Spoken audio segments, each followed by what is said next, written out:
The letter H recently sent over a handful of telephones. This is the first one we're going to take a look at. This is the AT&T 340 telephone, and this is in fact a clock radio telephone, and it might very well be the ultimate bedroom telephone. There are other clock radio telephones out there. Here's another example that I have. This is an AT&T 1015. And while this is a very neat telephone with lots of glare on the display, it has a fatality in the handset, and that is the lack of backlit buttons, which is ridiculous, because if you need to make an emergency call in the middle of the night, you need to fumble with a lamp in order to use this telephone. This telephone has backlit buttons. In fact, this is a very interesting handset because it looks like somebody jammed the 210 inside here. The buttons are clearly out of a 210. It's the same volume arrangement as a 210. You got the program button, the dialing, tone and pulse, the 3 numbers. This is totally a 210 inside, but if you look at the cutouts where the buttons are, they really don't match the shape of the buttons. It's almost like this handset was reused for a bunch of different models, and this one they just stuffed the 210 in there for some reason. I've always liked the 210 for the bedroom because it has the backlit buttons, the clarity is always great, the volume is good, the buttons are easy to use. Unfortunately, I think that this is missing a piece. It seems to me like it should sit like this. It's got a flat part on the bottom and it wants to sit like that, and it would certainly make a lot more sense. It appears to be natively wall mountable, and there's definitely a slot for some kind of bracket to go. Oh yeah, there's the feet. So this is definitely meant to sit on the table like this, which actually looks pretty cool. Unfortunately, that bracket is probably long gone and likely irreplaceable. But maybe someday I'll come across one of those. There's no reason that we can't use it like this. As long as the handset is not inclined to slip out, which it doesn't seem like it is. Yeah, as long as that depresses the hook switch like that, you know, we could use it like this. Or I could potentially... Oh yeah, there's evidence right there. See, the yellowing has a distinct line where it stops. So there is definitely a bracket that sits down here and makes it stand upright. I can probably build something that would work. Well, anyways, we'll deal with that some other time. For the video, we'll just hold it up with a point getter.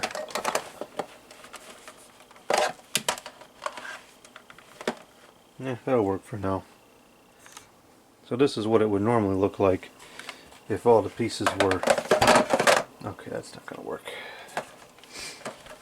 This is what it would normally look like if all the pieces were together. You know, it'd be really sick if this was cordless. It is corded, but if this is cordless, that would be awesome. Maybe there is a cordless model, I don't know. There's so many more models than we're aware of. It's a very long cord. I always wondered how this happened. It's very annoying to get that out.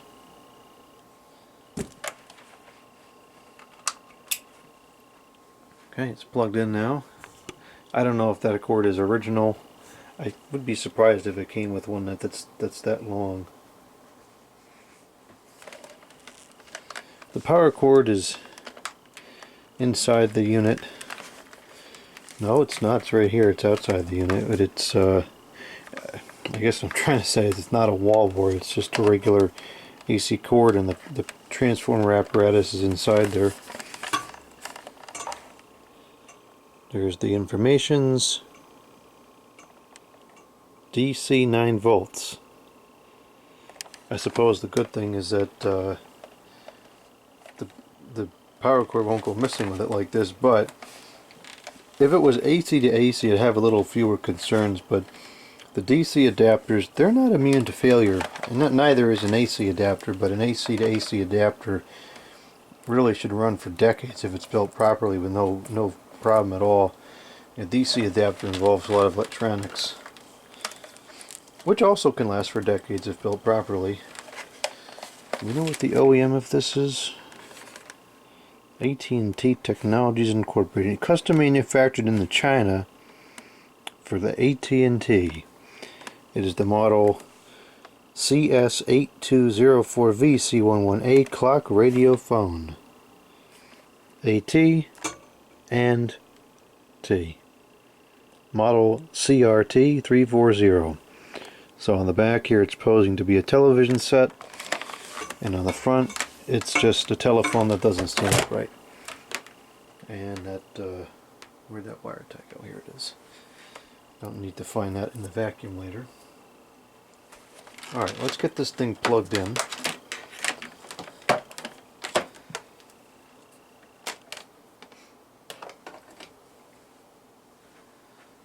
Okay, the clock is working. It's appearing much brighter on the camera than it is in the person.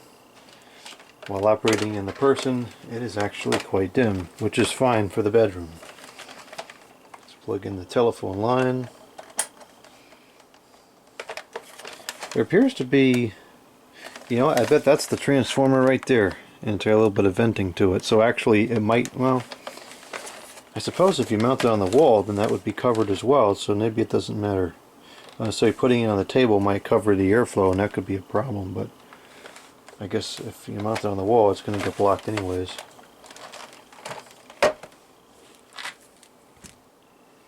Alright, let's see what kind of controls we have on this telephone. There are quite a few dials on the side. So we have a dimmer, high and low for the clock. That's low, and that's high. I like a very dim clock radio in the bedroom. That's actually brighter than I would prefer. However, it's red, so it's unlikely to interrupt me while I'm sleeping. The blue ones I need to be very, very dim if they're in the bedroom. This would probably be just fine. So, also on the side we have the volume, which is likely for the radio portion of this telephone. We have the AM/FM switch, which is currently on FM. I really don't listen to anything on AM anymore. I never really did. The switches have a nice feel to them. The tuning. Off-tone radio. These are for alarm 1 and 2. And you can very easily put that into the position you want. A lot of times these switches are so difficult to move. When you try to go to the middle, it just pushes to the second switch. But this is easy to use. Now see, it just did it right there. I tried to get it into the middle, but I had to push so much force it went past. Maybe alarm B was the one that was always used. Perhaps this is more worn out. Alright, so that's the controls. Time. This looks pretty simple. Oh, these buttons have a nice feel to them as well. I was expecting the clicking type buttons.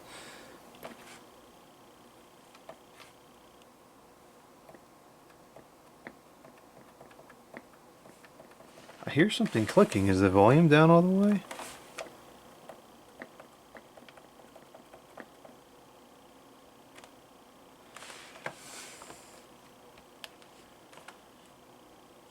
Wow, that time sets very slowly. You've got to be kidding. Oh, there it goes. that would have been ridiculous. It's 7:07 right now. Okay.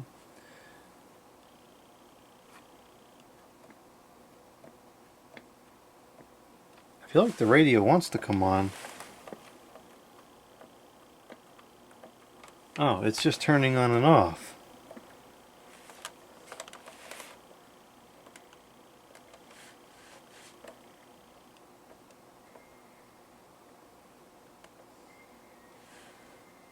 That's it? That's as loud as it goes?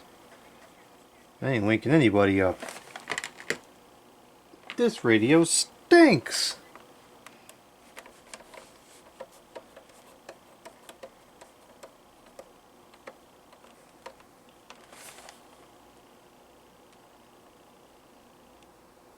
You get more noise out of a church mouse than this thing. Well, the speaker is probably spoiled. Alright, that should be a fairly easy thing to fix. Okay, so it's the alarm A. It's probably sets the same way, right? Yeah, so we'll set alarm A to like 710.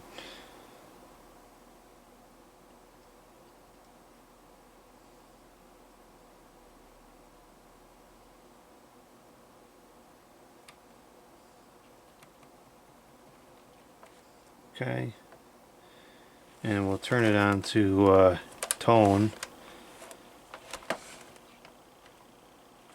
Nope, I will do alarm A at 710, bump it up to 709. I'll turn that up as high as it goes because it doesn't go very high. And that should go off any minute. I would imagine it probably uses a fairly standard size speaker. I was very curious to see how good the audio quality is on this thing. That is definitely disappointing that it is not able to be tested at this current time. Looks like all the segments on the DEL display are working properly. Well, while we wait for that, I'm going to set up the telephone testing equipment, which I should really do prior to starting the video, but I never remember. So just do it the way it is. Okay, it's pretty much all set up. I'm going to delete the answering machine messages though. I think they're full. Delete. Okay. Now it's funny how slowly a minute goes by when you're trying to just go through it. Okay, there we go.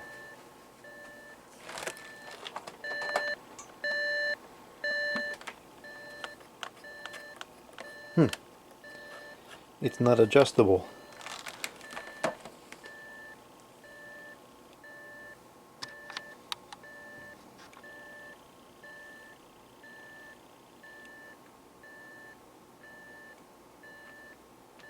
How do you shut it off?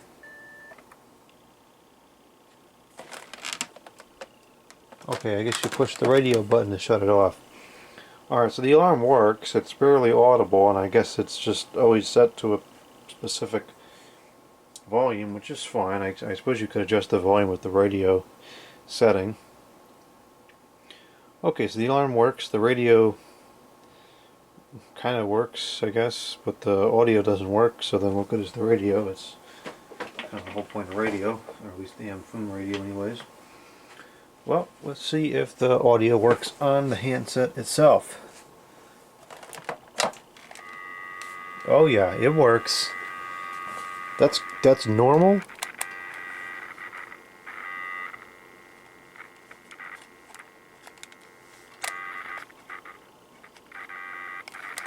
It seems to be inverted.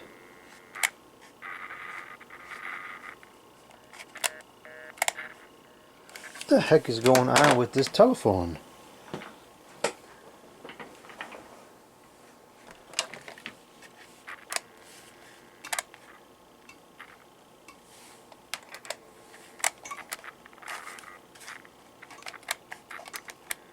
What kind of garbage is that letter sending me? What are those Chinamen sending us? Oh man, this is all messed up.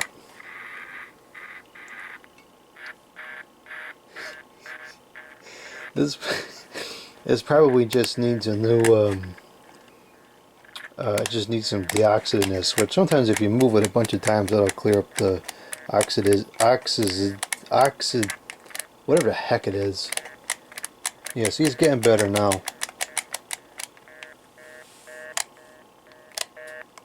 Okay, that has been rectified. Probably very temporarily, but it should be good enough to get through the video. Yeah, it's working properly now. It has that AT&T phone sound to it.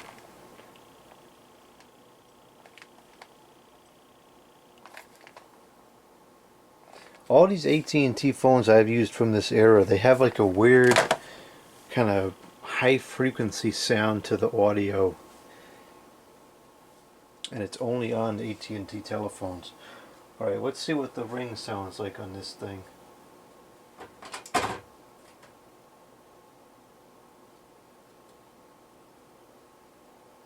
It doesn't work.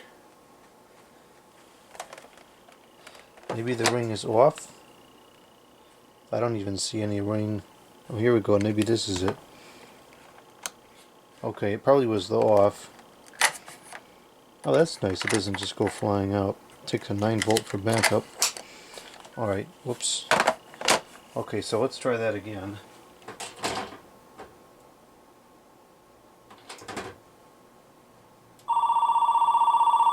That's one of my favorite ringers.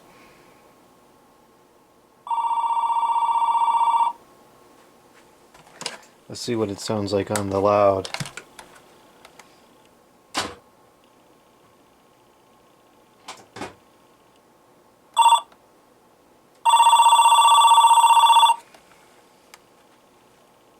That ringer is in good condition. That's such a classic ringer. Everybody had a phone that sounded like that years ago. Back in the 80s and the 90s. You heard that everywhere. Even into the 2000s I remember hearing that quite a bit. There was a lot of trimline phones that had that ringer in the 2000s still. At least that I can remember.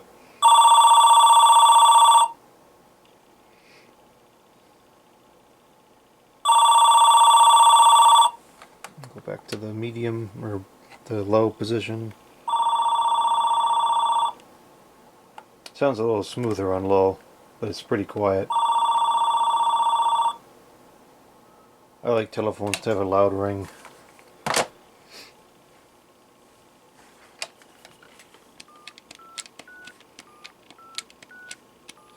Those are totally 210 buttons. Okay.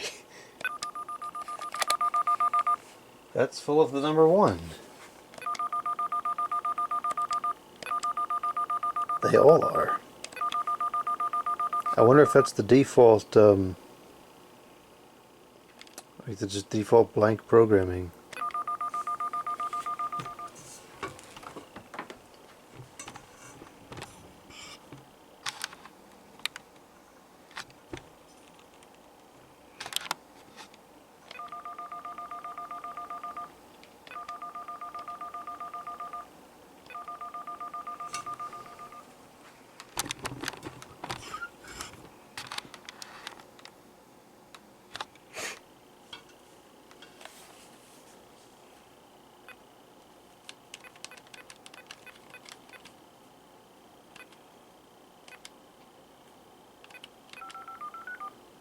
Okay, that's working.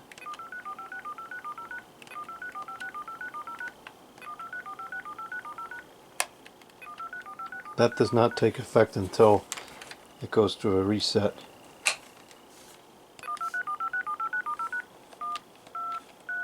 Or it just doesn't take effect ever.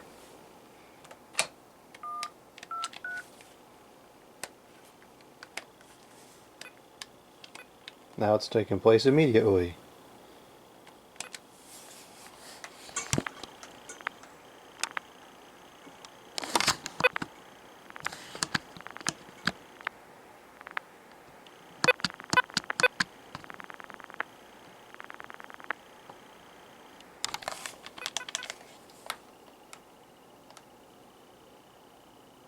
You know, I haven't done pulse styling in a long time. I remember one of the things I used to do that drove people nuts was I would set all the telephones in the house to pulse styling because I thought it was cool over the tones. Alright, let's go out to the mains and we'll call the Farmer Jones code line. Let's see what farmer is on there today. Probably Farmer Keith. I think it's been Farmer Keith for a while now.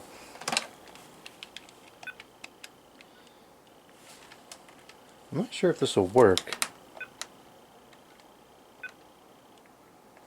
In theory, it should,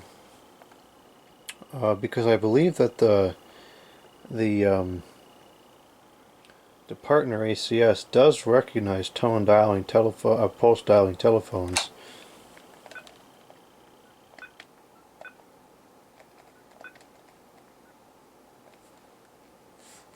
I think it's working because it plays the tone after it does the pulsing.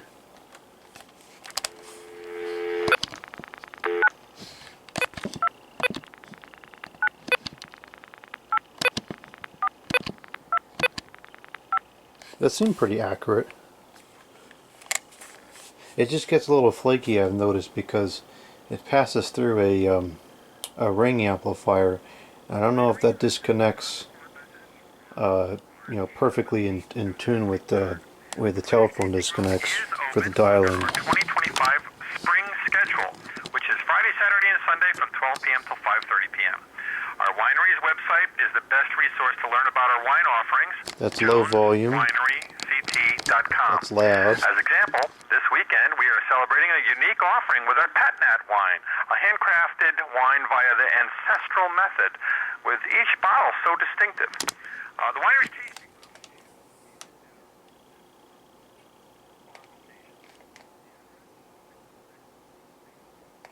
It actually doesn't have as much of that high frequency AT&T phone sound that I thought it did when I first listened to it.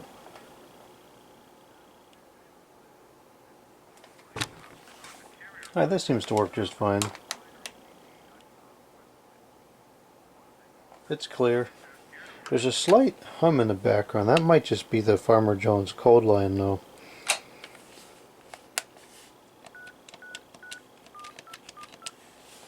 Let's see if it goes. Yeah, I don't hear it anymore. Actually feels it sounds very quiet, very clear and quiet now. M&T Bank thanks you for your call. Good evening. Today is Tuesday, March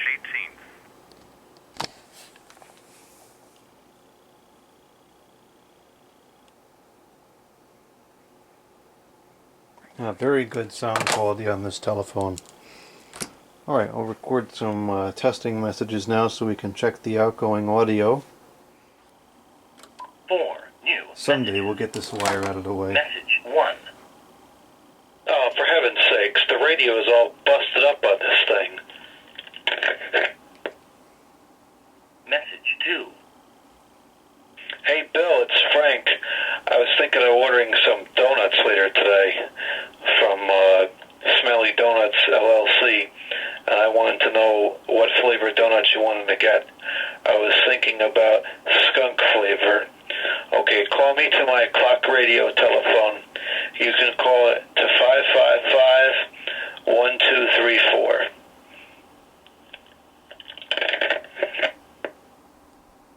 Message 3. It sure is strange to be pressing these buttons, which are so obviously out of an AT&T 210, and it not be the typical 210 clamshell form factor. Very, very strange. The ergonomics of the handset are very good. It fits around my face nicely. It's not quite as comfortable to hold in the hand as the clamshell 210, but it's still pretty nice, especially compared to the garbage telephones you can buy today that have zero ergonomics to them whatsoever. Just like with streetlights, we've thrown out optics and good quality lenses for some reason. With telephones, we have thrown out ergonomics. Doesn't make any sense. I really hope I can... Oh, I'm getting an actual call as I record this testing message. Let's see if it's a legitimate call or not.